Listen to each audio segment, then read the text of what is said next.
Welcome to the next level, Sega fans. It's the Sega guys with the Mega Driver, and here he is, the Ryu to my Cyclops. It's James the Sega-holic. How you doing, mate? Hadouken!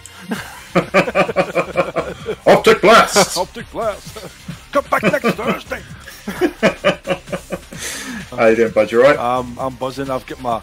Although this show will go out in like January, I've got my Jossum Christmas mug for a cup of tea on this fine Wednesday evening, even though I thought it was Tuesday.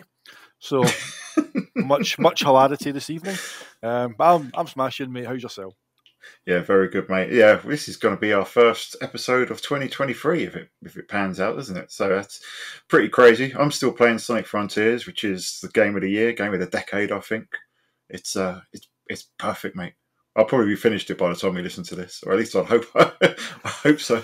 Aye, well, I think the episode that we aired recently, you had said you were just starting Yakuza 3, and you've finished that. So I mean, it's kind of mind warping, isn't it, doing this show because we're that far ahead. So yes, listeners, at this point in time, if it airs when it should, you'll have all had a very Merry Christmas and a Happy New Year. So. Yes. Oh, see, my eyes are still recovering, mate, from the pre-recording chat. I look as if I'm in tears. It's a combination of hilarity and tiredness kicking in, but aye, Eddie crying. We're going to have to keep that blooper reel for some point, mate. The outtakes and everything. It's 7 minutes of absolute hilarity. Honestly, end of season highlight reel. That's what we're after. I think that's what we've got to do, mate. But today, the topic at hand, it's memory cartridges, to be precise. Round carts, ROM carts, and really, the 4 megabyte, 1 megabyte round cart, if it came over to the West, to the US, to England, could it have made a difference? So that's the topic. But I think, where to start, bud? What is a round cart and what does it do for anyone? The Arnie puns are flying now, mate. That's that. I mean, basically, the RAM cartridge extends the available memory of the system and allows games to, load in textures, improve load times, and obviously, whenever Capcom said they wanted to bring over their Versus games, Sega got to work in '97 and created the 4 megabyte RAM cartridge. So it's the reason why the Capcom Versus ports are so good. It's unanimously agreed that they're the best versions of the game, best ports, fully featured, nothing stripped out, full animations. And there's obviously some games that we'll touch on which they don't require either the 1 meg or the 4 meg RAM cartridge, but if you add them, then you can see the enhancement off the bat. The ROM cartridges are what King of Fighters 95, which did come out in Europe, in a big kind of Panzer Dragoon Saga style, big thick box that came in with the cartridge. That's got assets preloaded on it, so the game basically won't run without it. But you sent me a link the other day, mate. There's a 4 megabyte RAM hack for King of Fighters at 95, wasn't it, to run it? There is now, mate. So that's one for the ODEs, which is pretty phenomenal because they basically moved all the extra animations and everything over to the 4 megabyte. Well, sorry, to the ISO, to the image file. So the 4 megabyte RAM card just adds that extra memory buffer. Yep. Whereas all the images, I don't know if it's made a difference to load times. It's how I last played it. The problem with the RAM carts is they're extremely fussy. I've got an action replay in my Japanese Saturn, and I've got a 4 megabyte RAM cart in my PAL Saturn, and I daren't touch either of them. No, I think we've kind of touched on this on the tech corner, as we called it, whenever we previously kind of brought this up in passing, is that, the Saturn's cartridge slot is notoriously finicky. If the kind of general consensus is if it's working, don't move it because there's a chance it might stop. But it's, there's so many crazy methods that people, like jamming a bit of card down the back to tilt it forward so the pins make contact. Some people have to push it all the way in and lift it out a couple of mil, which is what mine does. It's just some people also, another hack I've seen is that the pins don't sit deep enough. So if you actually undo the 2 screws either side of the inside of the socket where the metal kind of shielding is, you can raise it up a wee bit, not the actual socket itself because that's on the motherboard, but you can create a kind of buffer where the pins don't go all the way in. So sometimes if they were sitting too far in, they wouldn't make right contact because of the pitch and the angle of the pins. It's just a really, really finicky port. So if you're watching this and you've got it working, don't bloody move it. And that's why that version of King of Fighters 95 is so important, because we've got King of Fighters 95 on the shelf there. Absolutely love that game, and I really love playing it. But the thing is, you've got to take one cart out to stick the ROM cart in, because King of Fighters 95 in this version won't work with the 4 megabyte or 1 megabyte RAM cart. So you've got to put the RAM cart in, and that means taking one out, putting it in, and playing with the screws, pushing out. I've got the piece of paper trick jammed in the back at the moment, just pushing it enough so that it's got the pitch. But King of Fighters 95 is an interesting one though, mate, because as you say, it was the very first. It's actually historically the first cartridge supported game on the Saturn. I know Andy Crane said that you could play cartridges on the Saturn on an episode of Bad Influence, but obviously not true. No. But King of Fighters 95 was the first game to support a backup or additional RAM cartridge, and amazingly came over to the UK, albeit not the US. I mean, I remember seeing it. One I didn't own back in the day, but I do remember seeing it in HMV in Glasgow. So I think actually that one copy stayed there for about 6 weeks, because every time I went in each weekend, it just seemed to be sitting there. It's like nobody seemed to touch it. And I refuse to believe that they just brought one back out and replaced it. So I think this poor copy just sat there forever. And it was a kind of, whenever you seen it, it was like, all right, okay, because if you're reading the magazines and you're hearing about obviously the kind of the Capcom stuff that's coming out in Japan or going to be coming out in Japan at that point, you're looking at it and going, well, if they brought the kind of ROM cartridge out, then surely you're going to bring the RAM cartridge out later. And it was always in Sega Saturn magazine. Richard Ledbetter was always anywhere he could fit it in. Chip your Saturn so you can get this, and that Radiant Silver Gun and Dead or Alive were the ones that he kept on pushing, for the X-Men versus Street Fighter Radiant Silver Gun as well, as I said. So it's like, it was a weird one in that, odd that Europe would get something like that, but the US wouldn't. And obviously kind of as history's kind of gone on, and like Europe got Shenmue 2 and America didn't, kind of thing, because Peter Moore did a deal to give it to Xbox. It wasn't on Dreamcast in the States and stuff like that. So it's weird to see. It's not often we get something that they don't. Yeah, I know. I mean, it's one I wanted from the moment I saw it in Sega Sat magazine. I remember because I wasn't familiar with the King of Fighters franchise, but I did know, say, Fatal Fury, Art of Fighting, Ikari Warriors. Oh God! So I remember flicking through, and I was like, "Oh, this looks King of Fighters. Oh, what's this now? Wait a minute, that's Terry Bogard from Fatal Fury, and that's Robert from Art of Fighting. And wait a minute, Ralph and Clark, are they the Ikari? What the hell is this? So I need this. I need it. I never saw one though in the shops or anything, and it is very odd because, as you say, mate, the Capcom 2D offerings at the time, the ones that actually came over here, you had your Street Fighter Alphas, your what was it was Knights what was Darkstalkers 2 called over here? Oh, Vampire Savior was the third one, wasn't it? That was it. It's Vampire Hunter in Japan. Night Warriors, I think. So we had that. Night Stalkers. I think it was Night Warriors, Darkstalkers 2, and then we had X-Men Children of the Atom and Marvel Superheroes. So, there was all these great Capcom 2D fighting games. Obviously, Marvel Superheroes supported 1 megabyte RAM card, but for the one and only game to come over here to be an SNK one, a series that pretty much just stayed over in Japan after this is an odd one. Given what happened next. It's a series that is also kind of, at that point in time in the 90s, was kind of synonymous with the Neo Geo. And obviously that wasn't a console that you really seen often, given the price of the bloody games for it. I mean, Yeah. again, I remember there was a kind of Neo Geo specialist store. It was open fleetingly. I remember it very, very vaguely. It used to be on the bottom of Byers Road in Glasgow, where it met Dumbarton Road. And if Stewie's watching this, Stewie will know what I'm talking about. It was literally just round the corner and on the left-hand side.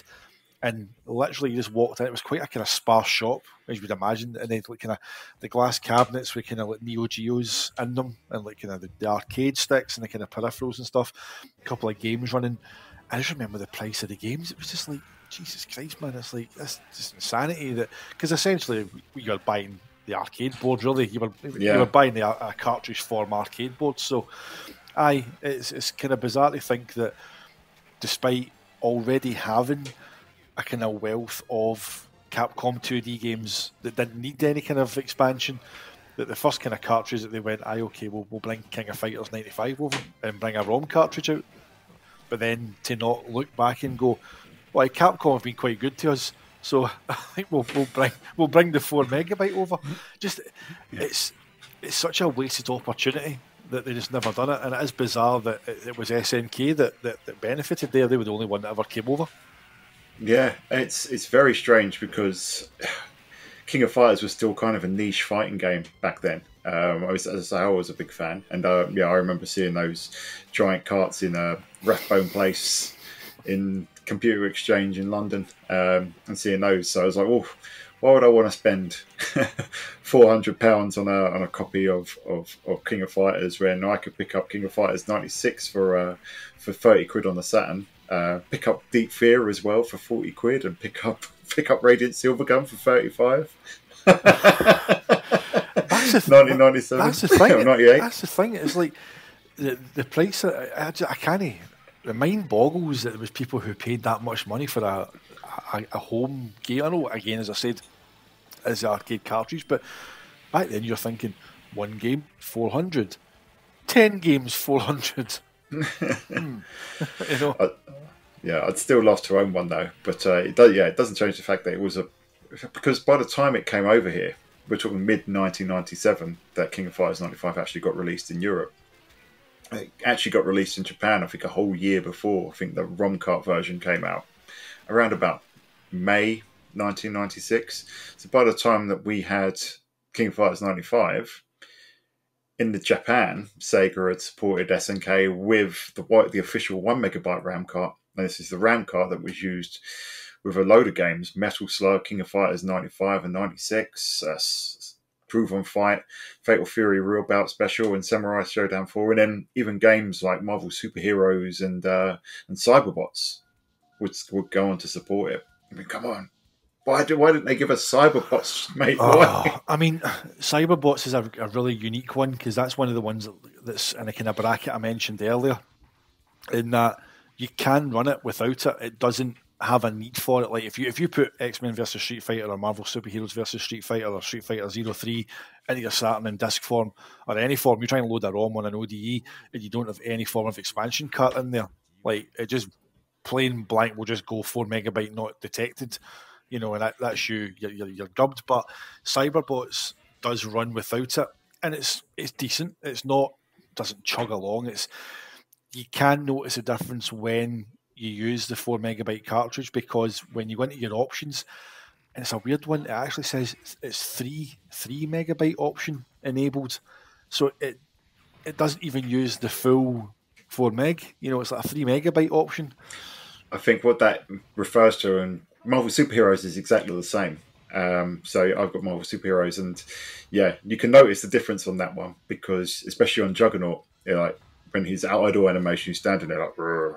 But when you've got the megabyte can cut, his fingers will go at the same time as well. So it's tiny little bits like that. But what I think the 3 megabyte RAM refers to is the fact that the Saturn has 2 megabytes of RAM itself, and then the 1 megabyte extra. Right. There you go. Because that threw me, because that when those games came out, the 4 megabyte RAM card didn't exist, so they didn't have a means to get in 3 megabyte from anywhere. See, every day's a school day.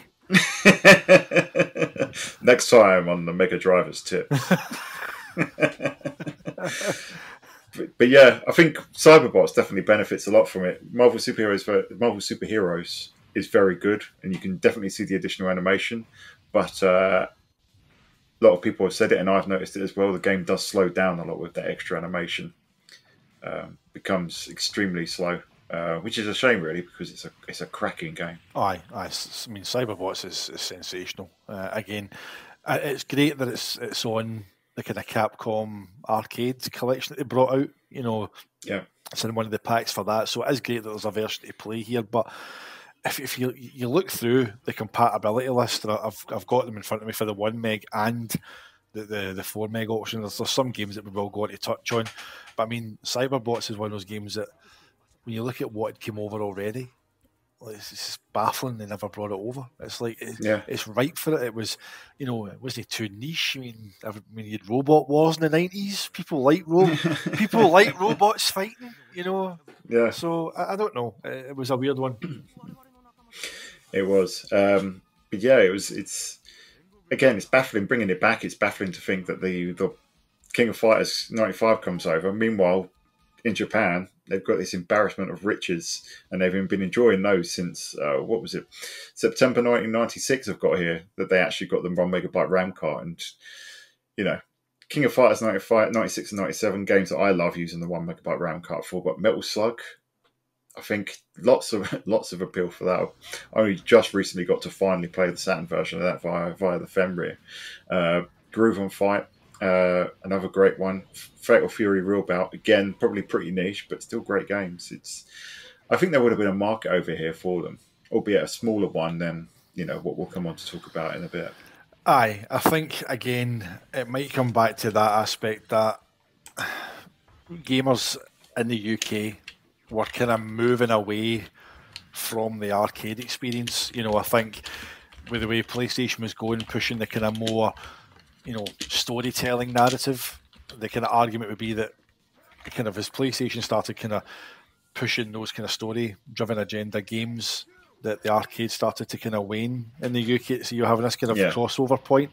And I think that may have played out of their minds that they thought, well, is it really worth it? But at the same time, the majority of people who owned a Saturn were hardcore gamers, to use it without kind of meaning the term literally. But I think people who owned a Saturn were also existing Sega fans and people who like to visit the arcade. So for me, I think they would have recouped some of the cost of bringing it over. I don't think they would be sitting with tons of games on the shelf. I think there would have been a decent enough market to at least bring some of these games over with the cartridge. Yeah, I agree, mate. I agree. I think you've hit the nail on the head there. I think that the Saturn had a more traditional audience than the PlayStation, and I know there's so many interviews that you've heard. I can't remember which big celeb it was back in the day. I was reading it, and there was we hadn't played a game in ages, and I saw Wipeout on the PlayStation, and then that was the sort of audience that they were getting. Whereas I think your more traditional gamers, that was kind of the dominion of the Sega Saturn at the time. You had people that loved their kind of arcade games, and that's why when you talk to people that loved the Saturn and really embraced it, they really took up the Saturn's arcade library, the chops on games like Virtua Fighter 2, Sega Rally, Daytona, all that sort of lovely stuff. Whereas you go to the PlayStation side, it really is a completely different set of titles of games in that library. Aye, I mean PlayStation obviously they tried to kind of cater to all aspects, because obviously they deal with Namco and your Tekkens and your Ridge Racers, but I've said before on here, they're not a patch on the Sega offerings in the arcade. So as I say, I think it was just an element of, as you say, traditional gamers is probably the better term to use. But I think it's just a case of that crossover point where the arcade was sort of waning here. Sony were doing the kind of storytelling stuff. People were gravitating towards that, so you're wondering what kind of market there would be. But as I said, I still think there definitely would have been enough of a niche there that there was a profit to be made. We don't have to ship these things en masse. I'm not talking about like rows and rows of the bloody things, But I think if they had kind of even just kind of trickled them over just to see what kind of demand there would have been, because obviously we've seen the article where the 4 megabyte RAM cart with X-Men versus Street Fighter was touted for like 50 quid.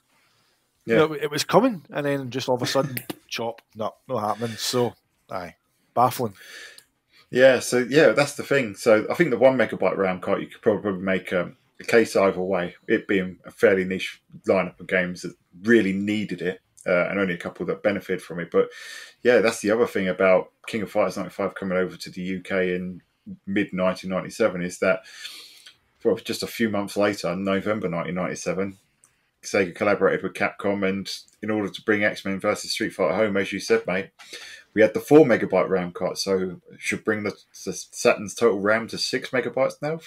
6 megabytes of RAM. Can you imagine? but back then they were like, But again, at the same time, if you think, like, if they had made it a worldwide accessory, like, it wouldn't just have been Capcom who would have benefited.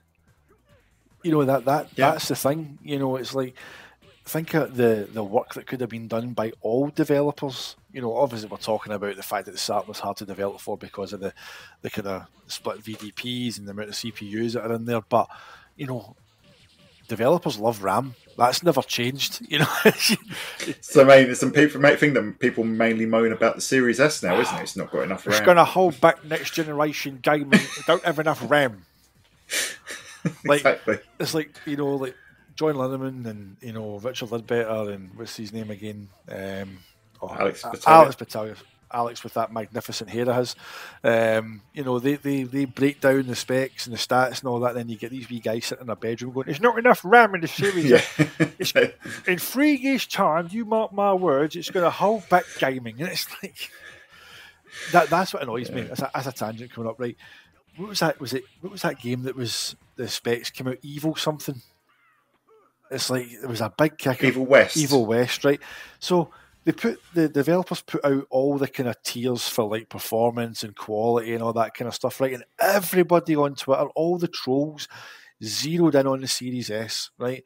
30 frames a second at 1080p, and I'm going, look at, it's not optimized because look at Series X and PS5. To get 60 FPS, they're doing 1080p, so obviously it's going to scale back the way. So, but again, it's developers love RAM. It's never changed. So I think if they'd have made it a worldwide accessory for the Saturn, I think there could have been benefits all round. Yeah, I hadn't even thought about that point, mate. But you can imagine developers across the the Western world, whether it's UK, US, or wherever, definitely would have found some advantages in using the 4 megabyte RAM card. As this, I mean, we did have one American developer game for it in Capcom. So it was an American developer that developed Final Fight Revenge, which is an interesting game to say the least. But I think that's just about it. It's shite. Do you know what? I played through it a few times, and I know it's janky as hell, but I actually really love it. It's just silly. It's like they do the super moves, and you get like Sodom getting in his truck and running over you, and all that sort of stuff. I mean, the only thing that really annoys me about it is actually picking up the weapons because it's so fiddly. But everything else is just. It's not the best game, but I think it's a ton of fun. I think the kind of one criticism is that everybody gives it is they couldn't see why it needed the 4 meg RAM card to run, because it's like what's it doing that Virtua Fighter 2's not doing? What's it doing that it's like why do you need it? The load times aren't great either. It's like No, it's a bizarre game. I mean, the character models, they kind of look like the Street Fighter EX ones from the very first Street Fighter EX. I remember that by Erica. Oh bloody hell! I remember they're all kind of blocky, and because Street Fighter EX, even when that was brand new, people were kind of like, well, these aren't very impressive visuals, and Final Fight Revenge very much is of that ilk, and the backgrounds aren't all that either. It's just.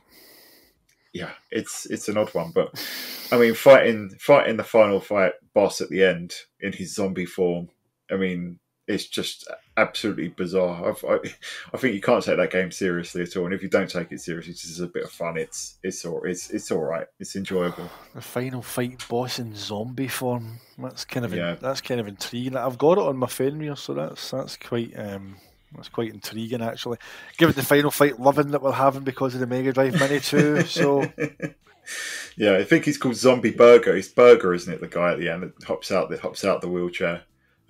So he's like, obviously you kill him in Final Fight in the game. So in Final Fight Revenge, he comes back as a zombie, and it's bizarre. I think the ending's him dancing like as a zombie dancing around with all the other characters. It's really odd. I need to see that now, mate. That's that. Play through it, mate. It like literally takes about 10 to 20 minutes to play through it all. I'm actually going to do that and put it on Twitter. There you go. There you go. But that's just one of many 4 megabyte RAM card games. Like, obviously, the big one was X-Men versus Street Fighter. Marvel Superheroes versus Street Fighter came not too long after. That was the first game that I actually got my hands on with the 4 megabyte RAM card. Vampire Savior, as far as I'm concerned, one of the greatest fighting games ever made. Same goes for Street Fighter Zero 3. Dungeons and Dragons Collection, which is one I'm not as fond of. I think I might need to give that one more time. It's a weird one. It's like kind of beat 'em up with kind of like really mild RPG elements into it. It's quite. Yeah. It's a weird one. I think it's one. It's definitely not a kind of immediate pick up and play like your traditional ones that we're mentioning. It does need a wee bit of kind of time in it. So again, I've got them on the Fenrir. I've just not had a chance to properly sink any kind of time into them. Yeah, because it's like a double pack, isn't it? So when you get them on, it's two CDs for each with a game on, and yeah, I was booting it up because I've wanted it for ages, and I remember years ago thinking I really want this, but I don't really want to pay 40 quid for it, and then 40 quid became 60, became 80. Last time I was looking at it, it was like well over £100. I was like, well, I'm never getting that, so. Prime candidate for prime Fenrir material that was. I booted it up thinking, yeah, I'm going to go in Golden Axe style, like bash, just plough through everything, and then I was put off a little bit by the little enemies at the start that are almost too small for you to hit. It feels like. Aye. And then the RPG elements is a lot slower. I just think I need to give it a bit more time, maybe. Aye, no, 100%, and I'm the same. It was like you do jump into it expecting to start kind of hacking and slashing, and it's not quite as immediately action packed as you would expect. No, I just wanted to go swinging Conan style, Golden Axe. Obviously, that's not the case, but I guess it's got a load of fans for it, so I'd imagine there's a good game in there. But we've mentioned Final Fight Revenge, but Pocket Fighter definitely deserves a mention because that game is just beautiful. The little animations when you're doing your combos, all the little cameos in the background, and Bison on his bobsleigh. Aye, lots of nice features. A really, really gorgeous looking game. I mean, if any of them look like a kind of like a Saturday morning cartoon in motion, I think that's the kind of prime candidate for it. You know what I mean? It's kind of cute characters and everything about them. As you see all the kind of little touches and the little animations, background stuff that's going on. Aye, it's great stuff. You're doing those combos with the characters and they kind of morph into things. So like Zangief kind of gets the furry boots and the hat on while he's mid combo and then turns into like drinks something out of a vodka bottle. I think Ken like dresses up as a cowboy at some point when he's doing one. It's just it's all bonkers, but brilliant stuff. But yeah, it's I mean that's just a handful, mate. It's just an embarrassment of riches when we're talking about the 4 megabyte RAM card. I don't think I've even mentioned stuff like Waku Waku 7 or Astra Superstars or anything like that. There's just so many. I love that game. Honestly, that's a game that doesn't require it, but by God, you see a difference whenever you use it. Just because it's like, I mean, if anybody's not played Astra Superstar, right, it's basically a mid-air kind of magical fighting game where like the characters are essentially like kind of like magical kind of godlike creatures, and you fly about, so there's no actual ground. You're not standing. You're mid-air, and like the zooming and the scaling and the particle effects and the lighting effects, and honestly, there's just the special moves. Your characters, some of them get really large, like half the screen, and it's just fucking bonkers, man. But honestly, and it's like kind of like facial expressions that some of the characters get whenever you smack them. I mean, I just by default pick the kind of samurai guy, and he's got a kind of 3-hit move where and it's like there's sparks and lights, and it's just absolutely crazy. But it's a visual feast, and you again don't need the expansion, but when you put it in, geez, oh man, it's something to watch. Yeah, I completely agree, mate. Yeah, those super boosts, and you get so many of them. I was playing as the guy that's kind of like the vampire character, and I was doing this combo where you could build your bar up pretty quickly, get a full meter, and then unleash your combo. Where, as you say, you go all of a sudden it's like full screen. Where's my character? Just unleashing hell.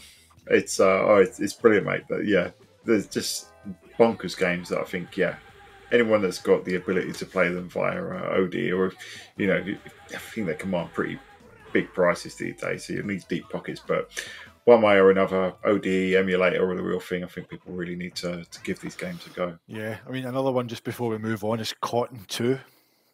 Yes, absolutely. That's a bloody good game. That again, one that it's optional. It's not mandatory. It will run without it, but again, you do see load times, extra animations, little kind of visual effects that are a lot nicer when you put it in there. Again, if you've not played that, that's gorgeous game, and tough as fucking nails. Oh, it's brutal, mate. Absolutely brutal. So yeah, I mean, it all started obviously with X-Men versus Street Fighter, and the port at the time, we're just coming out of the X-Men cartoon in the 90s. Marvel was, at least in an animated form, Marvel was pretty big, and Marvel superheroes, also that sort of stuff. And it'd be a couple of years later that we actually got the first X-Men film. So yeah, there was a lot of hype for X-Men versus Street Fighter, and the Western release of that 4 megabyte cart was actually planned, only for Sega to pull the plug at the last minute. Aye. I mean, this is X-Men versus Street Fighter. It's like, you press start, X. It's like, just the most over the top, and we will get to the best one on the next one. We'll save that one for, if we know we're going to go in the next one, don't you? So we'll just save that one. But no, X-Men versus Street Fighter is just, again, it was the game, one of the games that Sega Saturn magazine fully endorsed, chipping your Saturn just to get your hands on it. It was that good. I was a game, again, I didn't get a copy until, like, as I said before, after I got my Dreamcast on import. I was working kind of part-time as a student as well, and obviously had a wee bit of income, so started importing Saturn stuff from Japan to kind of sit beside my pal stuff, and it was dirt cheap. Like, I had the grey Japanese Mark 1 Saturn, I had the Model 2 white Saturn boxed. These were dirt cheap, they're like 35-40 quid plus shipping. They were absolute dirt cheap to get with EMS shipping on eBay. Dirt cheap.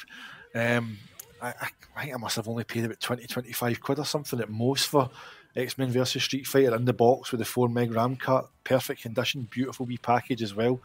And again, just why would you not bring that out over here? You mentioned there about the kind of the whole X-Men animated series. I think they're talking about bringing that back, actually, aren't they? There's a kind of reboot of that coming. So I think it's confirmed, isn't it? Is it X-Men 95 or 94 or something? But I've seen something about the guys that are working on it, or the guy that's running it or directing it, whatever. He won't hire anyone unless they're like a bona fide fan of.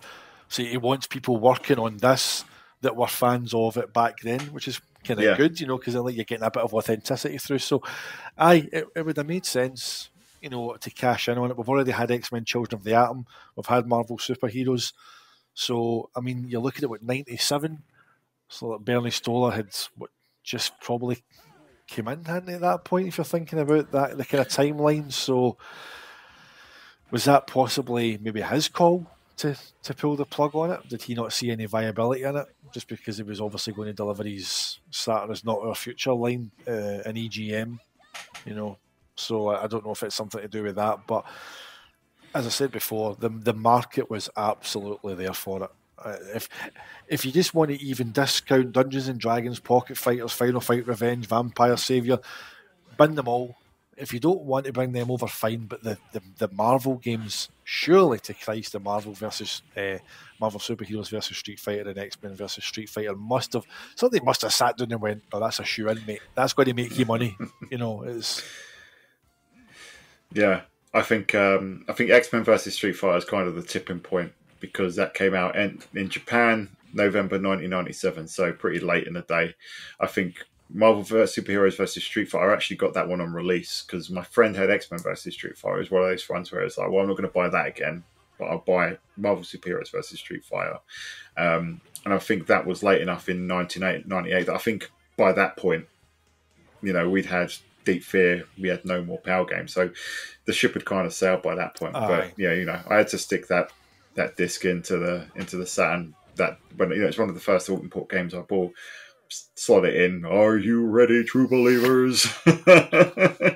Capcom and Marvel have joined forces once again to bring you. And you get it's Marvel Superheroes versus Street Fighter. How much would you pay for this Windows update? Mate, I must have ruined that for you because it's like it's Steve Ballmer. How much would you pay for Marvel Superheroes versus Street Fighter? It's like, it just sounds like him. It does. Wait, don't answer. It's the bit that it especially sounds like him when he goes, "Are you ready for a new challenger?" That bit, it just kills it, mate. It's just him. Oh, you have ruined it for me, but it's Sorry, mate. Sorry. Yeah, it's still an absolutely cracking game. That one, I as I say, I bought it new. Had the big box, the RAM card, and everything. I don't know what happened over the years. It was at my mum's for best part of a decade. All I had in the end was a disc and a standard jewel case. So I reprinted the cover for the jewel case, and that's all I've got now. I don't know what happened. I've got the RAM card, the 4 meg RAM card, but the box and everything, I just have no idea what happened to it while I was away. So bit of a shame, because it's you go for the full complete kit now, and again it goes for ridiculous money, which is really annoying. Aye, I say that if you compare it to maybe a couple of years, what, maybe a year and a bit after the Saturn's kind of life ended here, and it was still kind of trickling along in Japan. You compare it to what it was costing then; they were literally giving them away, mate. It's auctions was even buy it now, as I said, they were dirt cheap, 20-25 quid, madness. But the sets are lovely; they really are. I know. I'd love to have one again. I've got the King of Fighters 95 one, which is nice, having those big boxes. But I think it's just the jewel cases and the rest that are on the Finru will have to do me for now. I think, mate, what we'll do is we'll take a nice little musical interlude now, and then when we come back, we'll talk a bit more about possibly why the 4 megabyte RAM card didn't come over, what the business case for it could have been, why it should have come over, maybe try and understand why it didn't. But for now, we're going to leave you with Captain America's theme from Marvel Superheroes vs. Street Fighter. Radio Sega, playing the best Sega music 24/7.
So that was Captain America's theme from Marvel Superheroes versus Street Fighter, and yeah, I'm a big fan of that one. It's actually my ringtone, and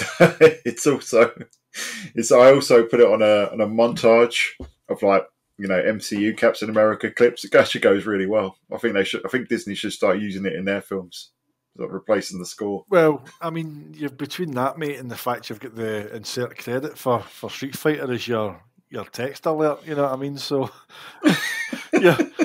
Your own wee kind of Capcom arcade machine sitting inside your phone. Do you like Capcom fighting games, Dan? No, what gave you that idea? But mate, we've talked through the 4 megabyte RAM card now, and the games that came out on it, the release window. First we had the ROM card, then we had the RAM 1 megabyte and the 4 megabyte. Plans were to bring it over to the UK. And to the US, to the West in general, PAL and NTSC-U regions, and it never happened. You could even pre-order it from certain sites for $49.99, and the last minute, the plug was pulled. I mean, that's actually something to check and see. I wonder, because like if you look at all the kind of the Sega mags that are available, if you go on like Sega Retro and I think Mark Jowett as well from Sega Powered. He does the kind of the stuff with the Sega mags as well. He's kind of trying to get a whole collection of all Sega magazines. I think they've got some scans as well on there. And obviously you can through it and you've got like Special Reserve. Who should have had at that point? Trying to think. Special Reserve was a big one in the 90s. Yeah. Gameplay towards the kind of the tail end kind of came in, maybe 97, 98. They were quite kind of big. So I just wonder if there's even one kind of crossover point where it might be listed on one of them. I'm sure I remember seeing it. Yeah. Somewhere. So I mean, the fact that it was available to pre-order. I mean, dare I say it? Was there stock ready to go? If you could pre-order it, I mean, how close did it actually get? Do you think to shipping? That's the thing. It's an odd one because even from a manufacturing perspective, the RAM cart was actually region free. Yep. So it wasn't that it was the discs that were region locked. The RAM cart was region free, so you don't actually need to manufacture a PAL version of the RAM cart. Maybe stick a different label over the top of it. I mean, why you'd want to do that, I don't know, because that Japanese label it's beautiful design. But yeah, all they need to do is take Japanese stock and stick a label over the top. In terms of translation, the Western version, the English version of X-Men versus Street Fighter is out there. It exists. It's already been translated. You just need that version text to be put into the actual localization work. I don't think would have been that onerous. It wouldn't have been that big. I think it was probably, I don't know how far they could have got with it. I get a feeling that they didn't get that far with it. It was kind of, right, we're going to do this. Let's think about how we're going to do it. And that's, I suppose that's the thing is was it the market? Was the fact that this was post Bernie's comments in EGM, the Saturn is not our future. And by this point, we're starting to see rumors about Katana and Jirao. Was it the fact that was there a market for it? You and I both think that there was, but for 2D fighting games, was there that much of a market over here? That's a tough question to answer. I mean, what makes it even kind of strange is the fact that Sega have a history of just releasing anything and everything, without kind of any consideration about is it going to sell or is it too niche? I mean, Nomad, 32X, you look at stuff like that. They've also, in the past for the Mega Drive, they had very early wireless controllers and motion sensor rings and stuff, totally niche stuff that probably hardly anybody bought. So, for something so beneficial to the Saturn, it's bizarre that again it never brought it out. I mean, what you're saying about how easy it would have been to get it ready to manufacture, or not so much that, but to pack it up to distribute it.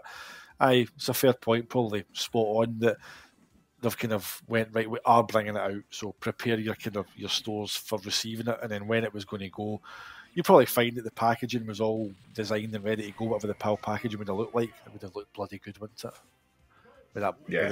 With the lovely, I've got with that wee black Sega Saturn down the side like that. X-Men versus a thicker case. Would have been great, you know what I mean? But aye, it was maybe just a case of, as you say, label on the cartridge, box it up, boom, done, you know.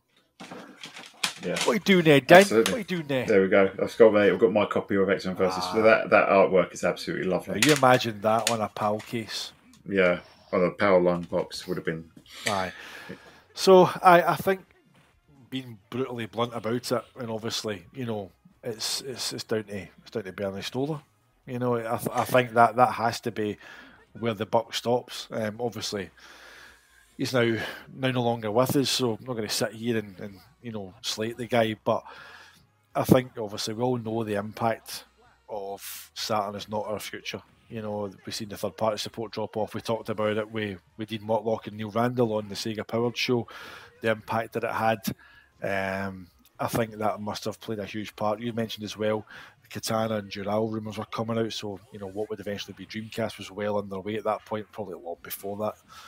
Development started on that. So I think the root of it comes to the fact of the Bernie's came in, and if I remember, it was on Classic Gaming Quarterly's Saturn kind of video, and he said that whenever Bernie came in, he basically said it was like a 5-point plan or something he called it, that only certain games that met a criteria would be approved for release on the Saturn, and that's why you started seeing even the kind of the first party stuff it just wound right down. So at that point, he's probably went, Saturn's not our future. Only games that pass this check mark or this checklist will be released. And X-Men versus Street Fighter and Marvel Superheroes versus Street Fighter obviously didn't make the cut. They would have been deemed unsellable or not profitable, or you know, maybe they factored in the cost of the packaging, distribution, the shipping. You know, would stores bother to promote the game properly to get the sales, given the fact that we were already seeing what was already a very, very sparse market for Saturn dwindling further? So I think it's a combination of things. Maybe tail end of the Saturn's life, seeing that support kind of dropping off anyway, and then Bernie comes along and goes, not our future. And they've just went, you don't fit with this 5-point plan, whatever it was. Bye-bye. Yeah, it's sad because, you know, those of us that were reading Sega Saturn official UK Sega Saturn magazine, and I think Richard Ledbetter himself, you know, mentioning quite a few issues it was coming, and it was only when it got to the point that it was actually officially canned, which would have been, you know, early 1998. That's when he basically did the, you know, 6-page feature or 4-page review. I don't know if I can't remember if it was the same issue. Gave it something like 94% and said, go and chip your Saturn to go and play this. They reviewed it. It got a full review. It's mental, you know. And again, Sega Saturn magazine, I think towards the end, did turn into that. They just started reviewing import games because there was nothing, you know. Saturn Power had sadly gone by the wayside by that point. So the official mag was living on imports, you know, as it kind of limped towards that transition over whenever they had the kind of Dreamcast logo starting to appear, and they started to cover bits of the kind of early kind of days of the Japanese launch before they handed the reins over for the official Dreamcast magazine to move to different publishers. So again, just that's what I think it was. It was just a case of little support as it was, sparse market, and just a case of Sega went, no, especially under Bernie, it's not going to be profitable, doesn't fit in with the plan, you're not going, pull the plug. In an alternative timeline, mate, imagine Bernie didn't say the Saturn was not our future, and somehow Sega had managed to keep Katana and Dural under wraps. You know, given that the Saturn was still fighting a tough battle against the N64 and the PlayStation at the time, could X-Men versus Street Fighter have made a difference? I mean, we talked about how big X-Men, especially that version of the X-Men, you know, the 90s X-Men, those designs that feature so heavily in those games, you know, were people that were they that blinded by 3D at that point that they couldn't go into their game shop, see X-Men versus Street Fighter playing on the monitor above them, and just see these characters switching over, doing insane combos and special moves, and not be impressed? Could it have made a difference? Aye, that's the thing, isn't it? I mean, we all know that, well, 2D is very much revered now. It's appreciated more. Back then, the push to 3D was powerful. Even if it was janky, if there was texture warping, if there was pop-in, it was generally seen as new and exciting. So, again, would it have turned the tide? Or would it have made a difference? I don't know. I mean, I've always stood by the opinion that Bernie Stoller should have doubled down. I think the fact that he came in and said no RPGs, and then we didn't get Grandia, but yet he came from Sony, who done a deal to bring Final Fantasy to a non-Nintendo platform for the first time. It's a bizarre decision making. So he really, in my opinion, he should have doubled down. He was there to do a job, which was to lead the product to any kind of success and steady the ship, and he didn't do that. So it was almost like he came in, and because it wasn't a product that he'd worked on, he just instantly took a dislike to it. It was a competitor at one point, and I think he failed to let go of that mindset. I think he failed to see the Saturn as his product. Whereas you look at how affectionate and how much he loved the Dreamcast, he's seen the Dreamcast as his product. He was involved for the start. The contrast is absolutely stark. So it could have made a difference in terms of if he hadn't come out and just bombed the platform straight away and just basically sank it and sank third-party support. I think it wouldn't have turned the tide in terms of all of a sudden people are going to go, I'm not going to play Metal Gear Solid anymore, I'm going to play Capcom 2D fighting games. I'm not naive enough to think it was going to, sell 100 million Saturns and sink the PlayStation, but I think Saturn customers and Sega fans deserved to see the Saturn properly supported through to the end of its life, not to be, on life support getting a handful of first-party games, some of which weren't great, as in like House of the Dead is the kind of the worst one, but most of them you would think, like your Deep Fears, which didn't even get a release in the US even though it was finished, Panzer Dragoon Saga, Burning Ranger, Shining Force 3, all great games, but he really should have doubled down and backed the platform, backed the product that he was there to manage, and given it absolutely everything. Now people might go, that would be really stupid because then you're going to hemorrhage money if it doesn't sell, but if you, with any product, in any business, if you're showing confidence in your product, then at least some form of consumer confidence would follow. Yeah. And I think that was the kind of thing that the Saturn lacked a lot of, was that they never really, in the West, nobody stood up and really, apart from the open letter Tom Kalinske did early on in Sega Saturn magazine, or Sega magazine it was the last issue of Sega magazine, the open letter, there was a lot of bravado for Tom. He was really confident, backing the platform, talking up, we've got 8 processors and all that kind of stuff, and a wee bit of kind of blast processing style wordplay there. We've got 8 processors and we're going to use them kind of thing. But after that, there was no real confidence in the West in their own platform, and I think that manifested itself with how it went throughout its life. So would it have made a huge difference? No, I don't think so. But had Bernie Stoller doubled down, shown confidence in the brand, backed it, and actually just went, you know what, it's a bloody great game, let's give that to our customers. You said it yourself, the cartridge is region free. You don't need, I've got a Japanese one in my PAL Saturn. I don't, it works absolutely fine. The English code for the translation is all there. You said that yourself.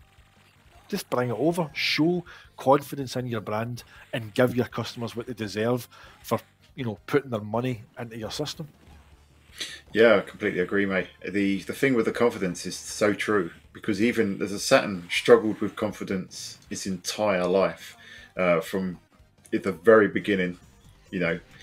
We watch Console Wars, and you've got the Console Wars, like the execs at Sega at the time. One of them turns around and says, "We looked at the specs and it was crap," and you think, it's not. But that was a sort of it, because there was this view with that in America they wanted to push on with the Genesis, and they didn't really want the Saturn. They didn't even really want the 32X, which that was a huge misstep in itself. And then from there, obviously, as you say, Tom invested himself in the Sega Saturn, but I still think there was a lot of other figures in Sega that didn't properly back the system, and that radiated. I think that radiated on a consumer level.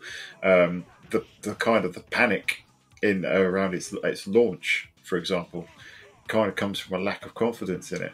When we look through when we're doing our Sega Year One shows, we showed it did have an extremely good library of games in that first year that it doesn't get credit for. It's got some fantastic games. I mean, it's just got this perception. It's always struggled with this perception that I think comes from this lack of confidence from Sega themselves, which is a real shame. So it's probably too late for X-Men vs Street Fighter to make a difference, no matter how big the cartoon was at the time, or how popular the property was at the time.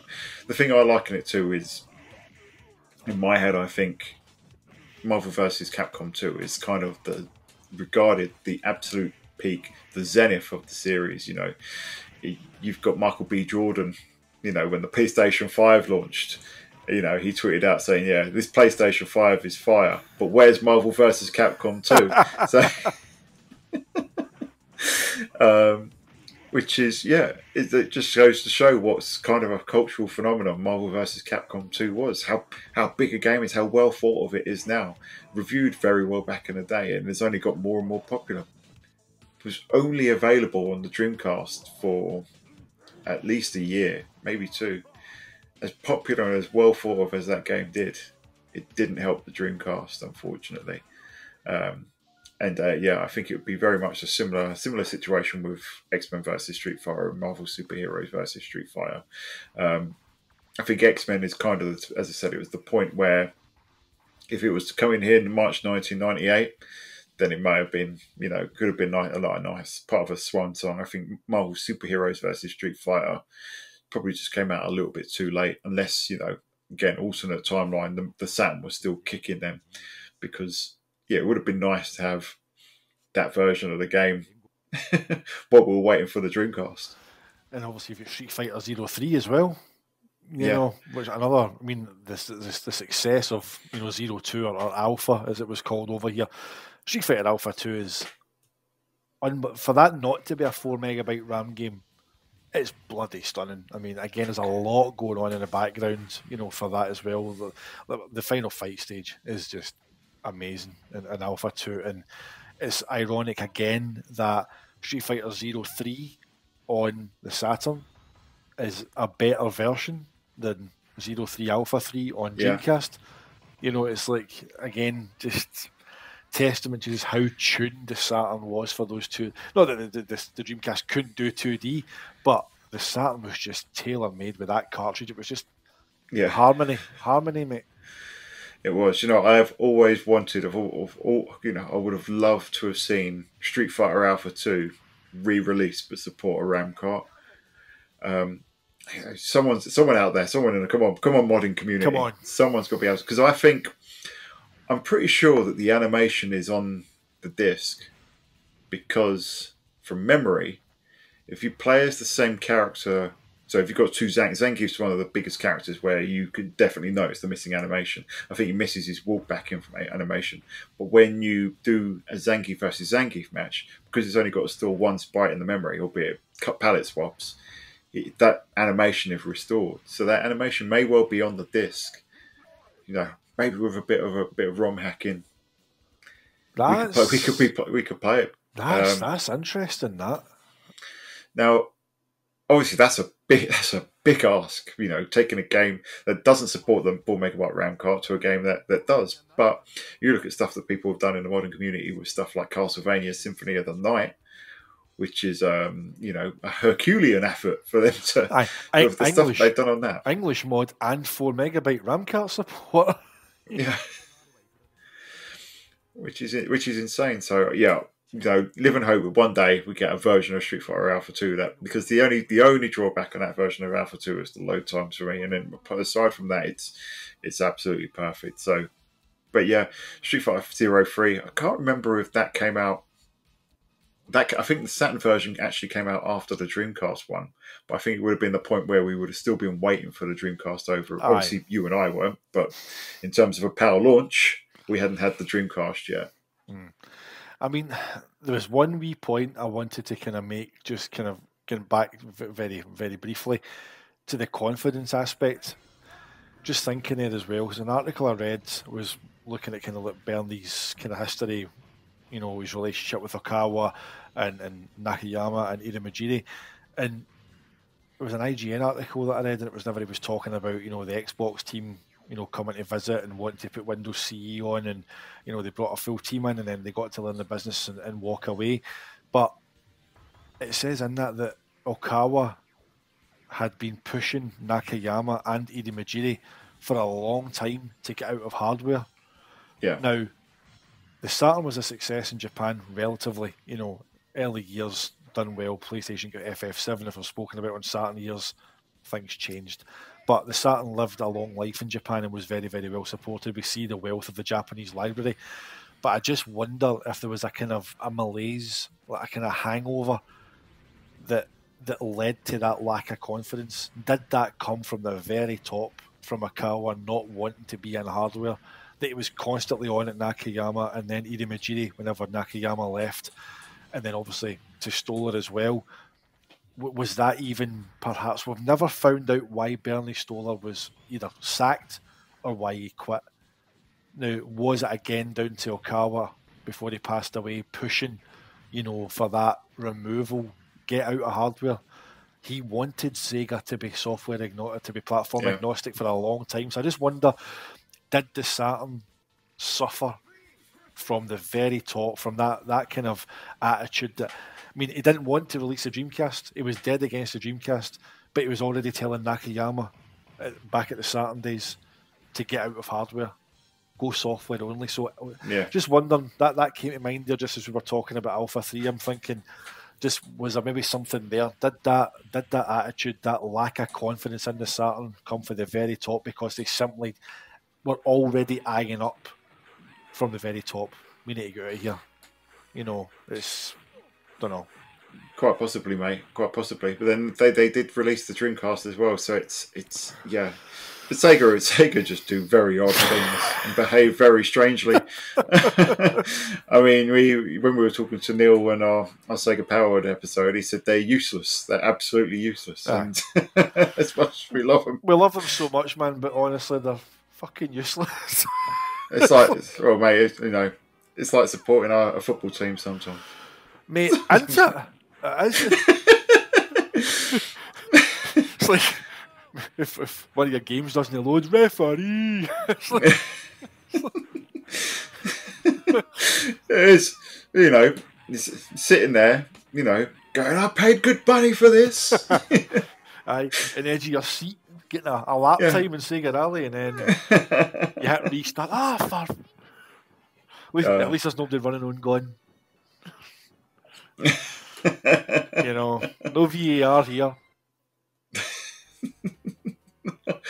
No, but yeah, there was definitely some of that. I think the fact that Sega weren't all pulling in the right direction. I think when we get onto our Master System episode, it's quite interesting how the SG-1000 was kind of a happy accident for them, and then they were trying to chase. Because none of them expected it to sell. You know, we're going off on a tangent now, but yeah, when we get onto that, it's like the SG-1000 was selling like 100,000 consoles, and Sega were like, "Oh my god, it's a success." Meanwhile, the Famicom was selling millions. But Sega were like, "Yeah, we've got a little winner here. We're gonna chase it." It's crazy, but yeah, it's you know, that bonkers history of Sega really, and this kind of plays into it. But bringing it back to the 4 megabit round card, mate, if we could have 5 games, I would say, that came to the West, what would they be for you? That'll be X-Men versus Street Fighter, Marvel Superheroes versus Street Fighter, Vampire Savior, probably Cyberbots, even though it doesn't really need it, but I would still like to get that one, in Street Fighter 03. Yeah, I think the only one I might swap Cyberbots for Pocket Fighter, but yeah, I think all of those are great games, mate. And I was a massive SNK fan as well, dude. Like, I would have loved to see Metal Slug in the King of Fighters 96 and 97 games come over here. It's just a crying shame that they didn't. But obviously, with time, we've been able to play these games on our Fenrirs. I've been able to grab a couple of the Japanese ones. King of Fighters I actually got back in the day, so that's one that I've had for well over 25 years now. But at least we can enjoy them now, mate. But it's a shame thinking, what could have been, how good, how well could these games have done over here. Aye, if only 2D had still been as appreciated back then as it is now. As I said before, pixel art back in a big way. People adore it, they admire it, they appreciate it, but it's the way it was back then. The rush to 3D, the way to the need to embrace polygons, the new normal had come in, and it's only with the passing of time, I think, that we've seen a lot of people really appreciate what we had, and sadly, as was at the time, they were flung by the wayside many of the times. They were, mate. They were, but as you say, 2D is very much in vogue now, much like Sega Saturn appreciation is definitely on the up. So all our Sega fans, all our Saturn fans out there, get yourself a 4 megabyte card, maybe an action replay, whether it's an ODE, however you play these games, you can get out there and you can play these games now. And I suppose that's what matters at the end of the day. Well, that's the thing, mate. I mean, people have been also speaking to yourself and DMing me, and kind of, I think we're well onto, I think, double figures for people who have said that this show and you and I showed an appreciation and kind of promoting the Saturn here and on Twitter, that we're kind of responsible for a lot of people actually buying a console again. I mean, there's several names I can think of off the top of my head that have went out. I mean, I think Daz is getting one, Retro Prime's got one, Jason got one, Andrew Dickinson got one. It's just, I think we're kind of doing our very best to push the platform that we love so much. But it's great to see that appreciation for it. And if what we do here, what we do on Twitter, if we can help, kind of make you want one and go and buy one and enjoy it, then all the better. But if you do pick one up, you owe it to yourself to utilise that cartridge slot. Get that 4 meg RAM card, get an action replay if you want to utilise that kind of extra save space on there, as opposed to just having the 4 meg and the 1 meg auto switching. Do that and experience these games. Either buy them on disc if you've got nice big deep pockets, or get an ODE in there and enjoy them, because they are a visual feast and they're a lot of fun to play. A lot of fun. A lot of fun indeed, mate. Mate, I think that's a perfect place to leave it there. So, yep, if you've enjoyed the show, please let us know. You can catch us on Twitter. I am Swooper_D. James is the Segaholic. We are the Sega Guys. Get in touch, whether it's through Twitter or even through the YouTube comments below. But until next time, thumbs up, soldier, and we'll see you on the Sega side. Sega!